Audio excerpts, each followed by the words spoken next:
CPM-നെ സംബന്ധിച്ചിടത്തോളം ഈ അരിശം തീരാൻ ഇപ്പോഴും NK പ്രേമചന്ദ്രൻ്റെ പിന്നാലെ നടക്കുകയാണ്. 2014 തുടങ്ങിയതാണ്.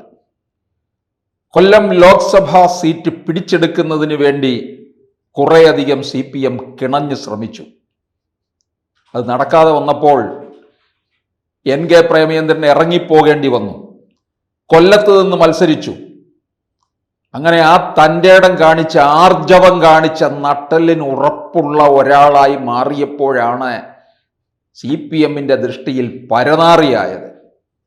ഇപ്പോൾ NK പ്രേമചന്ദ്രൻ വീണ്ടും പരനാറിയാകുന്നു. എന്തുകൊണ്ട്? ചില സത്യങ്ങൾ CPM-ന്റെ മുഖത്തടിച്ചുകൊണ്ട് പറയുന്നു.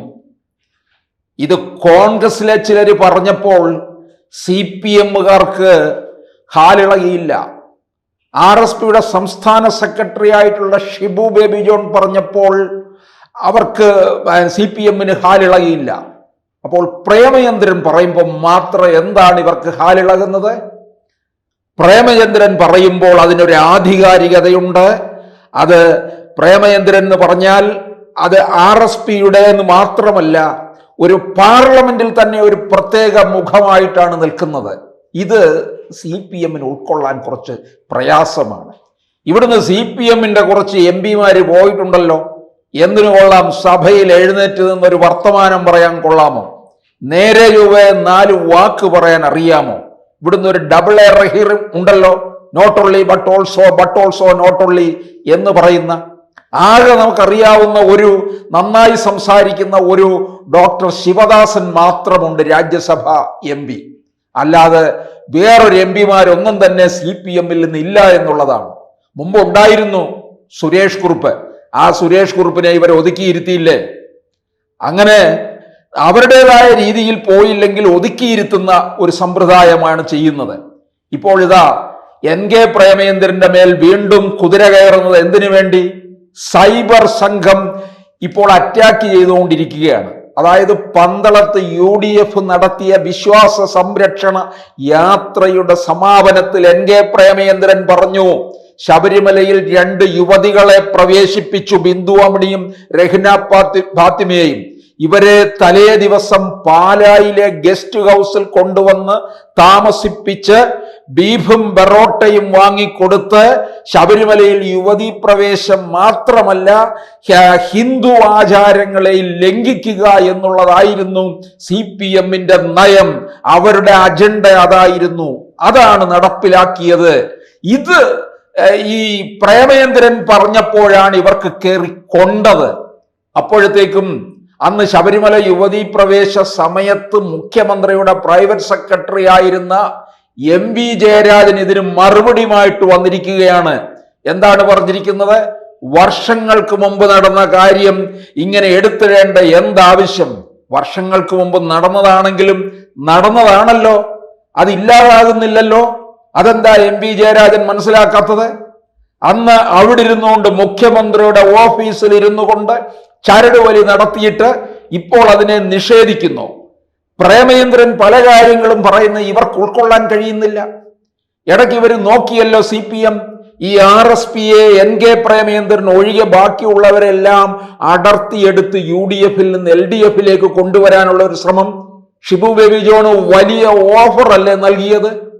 ഇപ്പോൾ കൊല്ലത്ത് UDF-ന് ഒരു മേൽവിലാസം ഉണ്ടെന്നുണ്ടെങ്കിൽ, 4 സീറ്റ് പിടിച്ചെടുക്കാൻ കഴിയുമെന്നുണ്ടെങ്കിൽ അത് NK പ്രേമചന്ദ്രന്റെ കഴിവ് കൊണ്ട് തന്നെയാണ്. പാർലമെന്റിൽ മികച്ച പ്രവർത്തനം കാഴ്ചവെച്ചപ്പോൾ പ്രധാനമന്ത്രിയുടെ പോലും പ്രത്യേക ശ്രദ്ധയ്ക്ക് പാത്രീഭവിക്കുകയാണ് ചെയ്തത്. അങ്ങനെ പ്രേമചന്ദ്രനെ പ്രധാനമന്ത്രി വിളിപ്പിച്ചു. ക്യാൻറ്റീനിൽ ഒന്നിച്ചു പോയിരുന്ന് ചായ കുടിച്ചു. ഇത് CPM-കാർക്ക് ഉൾക്കൊള്ളാൻ കഴിയത്തില്ല. ഉടനെ സംഘപരിവാറാക്കുന്നു. പ്രേമചന്ദ്രൻ BJP-യിലേക്ക് പോകുന്നു. കൊല്ലം ബൈപ്പാസിന്റെ ഉദ്ഘാടനത്തിന് പ്രേമചന്ദ്രൻ പ്രധാനമന്ത്രിയെ മുൻകൈയെടുത്ത് കൊണ്ടുവന്നപ്പോഴത്തേക്കും ഉടനെ വേറൊരു തരത്തിൽ ചിത്രീകരിക്കുന്നു, BJP ആക്കുന്നു, സംഘപരിവാറാക്കുന്നു. എന്തുകൊണ്ട് CPM-ലെ ഒരു MP-യെ പ്രധാനമന്ത്രി നേരിട്ട് കാണണമെന്നും പറഞ്ഞ് വിളിച്ചില്ല? വകയ്ക്ക് കൊള്ളാൻ കഴിയണമേ. റഹീമിനെ വിളിക്കുമോ പ്രധാനമന്ത്രി? എന്തിന്? എന്താ ഒരു കാഴ്ച വസ്തുവായിട്ട് കൊണ്ടിരുത്താൻ? എൻ കെ പ്രേമചന്ദ്രൻ മികച്ച ഒരു പാർലമെന്റേറിയനാണ്. പ്രേമചന്ദ്രന് ശരിക്കും പറഞ്ഞു കഴിഞ്ഞാൽ അടുത്ത പാർലമെന്റ് തെരഞ്ഞെടുപ്പിലെങ്കിലും ഈ RSP വിട്ടിട്ട് വരേണ്ടത് BJP-യിലേക്ക് വരിക. കേരളത്തിന് ഒരു മന്ത്രി കൂടിയെ കിട്ടുമെന്നുള്ളതാണ്.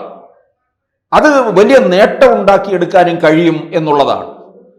എൻ കെ പ്രേമചന്ദ്രൻ പാർലമെന്റിൽ പ്രസംഗിക്കാൻ എഴുന്നേൽക്കുമ്പോൾ പ്രധാനമന്ത്രി അങ്ങനെ നിൽക്കും, അത് കേട്ടുകൊണ്ട്. അറിയാമോ, ഇങ്ങനെ അപൂർവം ചിലർക്ക് മാത്രമേ അത്തരത്തിലുള്ള ഭാഗ്യം സിദ്ധിച്ചിട്ടുള്ളൂ. ജവഹർലാൽ നെഹ്റു ഇരിക്കുമായിരുന്നല്ലോ അവിടെ പാർലമെന്റിലെ AK ഗോപാലൻ പ്രസംഗിക്കാൻ എഴുന്നേൽക്കുന്ന സമയത്ത്.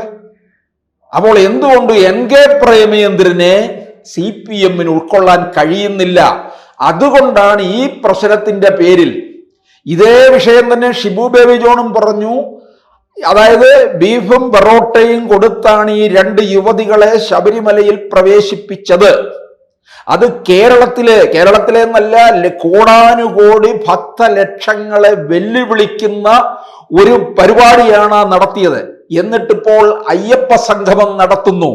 എന്തിന്റെ പേരിൽ എന്നാണ് പ്രേമചന്ദ്രൻ ചോദിച്ചത്. ഇതേ ചോദ്യം പന്തളത്ത് VD സതീശനും ഉന്നയിച്ചു. എന്തുകൊണ്ട് VD സതീശന്റെ മേൽ ഇത്തരത്തിലുള്ള സൈബർ അറ്റാക്ക് നടക്കുന്നില്ല? അപ്പോൾ പ്രേമചന്ദ്രൻ പറയുമ്പോൾ ഇവർക്ക് കൊള്ളും പൊള്ളും. എന്തുകൊണ്ട്? പ്രേമചന്ദ്രൻ അത്രയും കാര്യങ്ങൾ വസ്തുനിഷ്ഠമായിട്ടല്ലേ പറയുന്നത്. അപ്പോഴത്തേക്ക് ഉടനെ സൈബർ പോരാളികളെ ഇറക്കുന്നു. പരനാറി വീണ്ടും വന്നിരിക്കുന്നു എന്നൊക്കെ പറഞ്ഞ് വിളിച്ചോളൂ പരനാറിന്ന്. 2014 അവിടെ ചെന്ന് പരനാറി വിളിച്ചില്ലേ? എന്തുണ്ടായി? പ്രേമചന്ദ്രന്റെ വിജയം എളുപ്പമായി. 19-ലും പിണറായി വിജയൻ അവിടെ ചെന്ന് പരനാറി എന്നും പരനാറി തന്നെ എന്ന് പറഞ്ഞു. ഭൂരിപക്ഷം വീണ്ടും ഉയർത്തപ്പെട്ടു. 24-ല് നിങ്ങൾക്കൊരു സ്ഥാനാർത്ഥിയെ നേരാമണ്ണം അവിടെ കണ്ടെത്താൻ കഴിഞ്ഞോ? ഒടുവിൽ എന്തിനും ഏതിനും ചാവേറായിട്ട് നിൽക്കുന്ന ഒരാളുണ്ടല്ലോ, ഒരു ചലച്ചിത്ര പുങ്കവൻ മുകേഷിനെ അവിടെ കൊണ്ട് നിങ്ങൾ ഇട്ടുകൊടുത്തില്ലേ? പക്ഷെ ആ പുങ്കവൻ അറിയുന്നുമില്ല താൻ ചാവേറാണെന്നുള്ളത്. മനഃപൂർവ്വം കൊണ്ടിട്ട് കൊടുക്കുകയായിരുന്നു ചെയ്തത്. നിങ്ങൾക്കൊരു സ്ഥാനാർത്ഥിയെ പോലും മുമ്പിലേക്ക് കൊണ്ടുവരാൻ കഴിയുന്നില്ല എന്നുള്ളതാണ്. എൻ കെ പ്രേമചന്ദ്രന്റെ മുന്നിൽ CPM മുട്ട് കുത്തി എന്നുള്ളതാണ്. കൊല്ലത്ത് CPM-ന്റെ അടിത്തറ തകർത്തില്ലേ? ആരാണ് തകർത്തത്? ഈ മുകേഷ് എന്ന് പറയുന്ന ഒരാളെ 2 തവണയായിട്ട് അവിടെ നിന്ന് ജയിപ്പിച്ചു വിടുകയല്ലേ. 2ാമത്തെ തവണ ജയിക്കുമെന്ന് കരുതിയതല്ല. കോൺഗ്രസിനകത്തെ പാരവെപ്പ് കൊണ്ടാണ് അവിടെ CPM-ന് വിജയമുണ്ടായത്. അത് മനസ്സിലാക്കണം. അപ്പോൾ എൻ കെ പ്രേമചന്ദ്രനെ ഏതെല്ലാം തരത്തിൽ ഇല്ലാതാക്കാം എന്നുള്ള ശ്രമമാണ് ഇപ്പോൾ എൻ കെ പ്രേമചന്ദ്രൻ നടത്തിയ പ്രസ്താവന എന്ന് പറയുന്നത്. ഈ ഷിബു ബേബി ജോൺ പറഞ്ഞതും VD സതീശൻ പറഞ്ഞതുമായ കാര്യമാണ്. ആ കാര്യം തന്നെ. പക്ഷെ പ്രേമചന്ദ്രൻ പറയുമ്പോൾ അത് വളരെ ഷാർപ്പായിട്ട് അക്കമിട്ടാണ് പറയുന്നത്. അതാണ് ഇവർക്ക് കൊണ്ടത്. സംഘപരിവാർ പോലും പറയാത്ത കാര്യമാണ് എൻ കെ പ്രേമചന്ദ്രൻ പറഞ്ഞിരിക്കുന്നതെന്ന് ഓർക്കണം. സംഘപരിവാർ ഇതുവരെയും ഈ പൊറോട്ടയും ബീഫിന്റെയും കാര്യം പറഞ്ഞിട്ടില്ല. അതാണ് പ്രേമചന്ദ്രൻ പറഞ്ഞിരിക്കുന്നത്. അതുപോലെ പ്രേമചന്ദ്രൻ പറയുന്നുണ്ട്, മകനെയും മകളെയും തന്നെയും കേസിൽ കൊടുക്കാതെ രക്ഷപ്പെടുത്തണം എന്ന് പറഞ്ഞുകൊണ്ട് എത്ര വട്ടം അമിത്ഷായെയും നിർമ്മലാ സീതാരാമനുമായുള്ള കൂടിക്കാഴ്ച പിണറായി വിജയൻ നടത്തിയിട്ടുണ്ട്. ഇതൊക്കെ CPM BJP അന്തർധാരയല്ലേ എന്ന് മുഖത്തടിച്ചാണ് പ്രേമചന്ദ്രൻ ചോദിക്കുന്നത്. പ്രേമചന്ദ്രനെ CPM ഭയപ്പെടുന്നത് എന്തുകൊണ്ടാണ്? പ്രേമചന്ദ്രന്റെ മുമ്പിൽ നിന്നുകൊണ്ട് CPM-ലെ ഏതെങ്കിലും നേതാക്കൾക്ക് വ്യക്തമായ മറുപടി പറയാൻ കഴിയുമോ? കഴിയില്ല.